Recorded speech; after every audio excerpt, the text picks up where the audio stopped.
Hey, classmates, it's Paul Hood here. So, from this um, chapter, I decided to pick the Chicago heat wave of 1995 as my case study. I guess I chose this one because, well, I've kind of always been kind of fascinated a little bit with the city of Chicago, but I've also found it's a little bit of probably a different animal to take on, something that's just a heat wave. There's no real explosion or premeditated earthquakes or anything like that. So I really think that the heat wave is kind of a little bit something different. It might have a lot of time to plan, or it might have a long time to plan. So when reviewing the case study, it talks about stage one is that many of the residents of Chicago don't really have central air. Um, and that's not really anything that's probably too surprising to most people. I mean, it's a lot of public housing. Also, it shows that starting on July 12th, 1995, the temperatures were reported to be over 99 degrees Fahrenheit. When I looked a little bit more into it, for about the 12th, 13th, and 14th, and the 15th, the index was almost about 119 to 120 degrees overall. With 3 of those days, the actual temperature was over 100 degrees. So initially, some of the planned actions would be is to see about if we have any like window air units that we can get for some of these subsidized housing places, as well as coming up with maybe a funding plan or a way to cut the price on these individuals running air conditioning, so that way they can at least stay alive versus paying a bill. Um, you know, for some of these folks being on a fixed income, it's you know it's hard to decide if you can put the air conditioning unit on or pay for food. So it's one of those things. So obviously, the other thing would be is to try to get enough resources in place to manage a program like this. Obviously, you're talking about Chicago, huge city. Um, so it's not just one of these small little 30,000 population towns or a small city that's 150,000. We're talking, millions of people that are going to be affected. How do you get a chance to notify all these people? How do you even get account of all these people? So, as well as, do we have enough AC units for these people? And if we need to, do we have enough areas to put these people in? So stage two is that July 13th and 14th temperatures stay above 99 degrees. Like I said, I think they're both over about 104 and 106 degrees, if I remember correctly. Like I said, both with heat index of almost 120 degrees.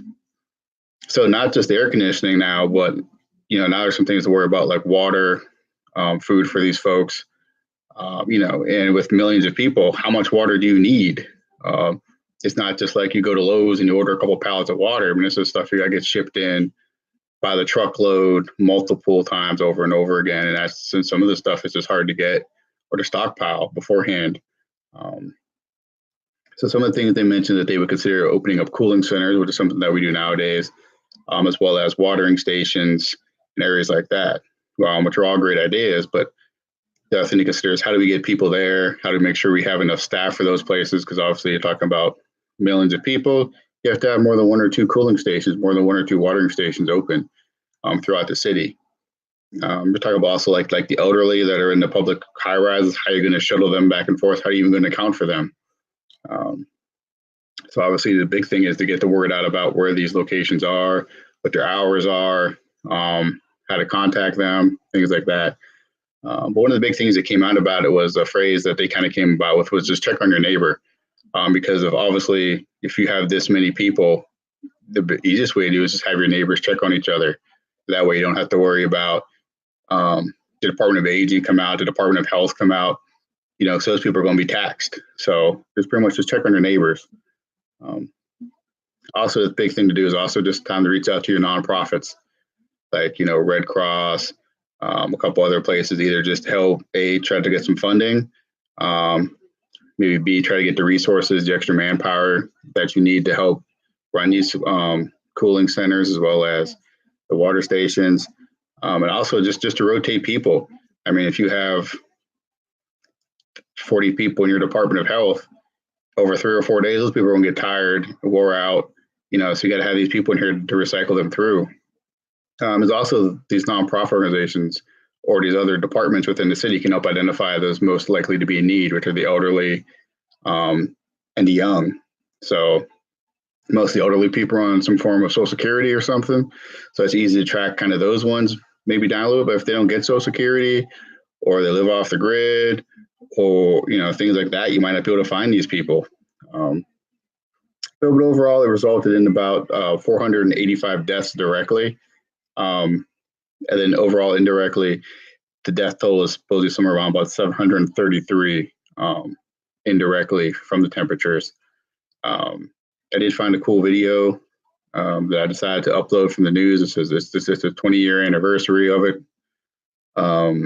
So, it's like 3 years old, but it shows a lot of the things that we do today kind of that they didn't have back then, like command centers and whatnot to go through, which I guess we kind of take for granted. But back then, I guess they didn't really know about it. But to me, the most powerful images is just the pictures of the morgues that are overflowing, along with the pictures of the ambulances and the police squad trucks just driving in the big circle, dropping off bodies in front of the freezer trucks.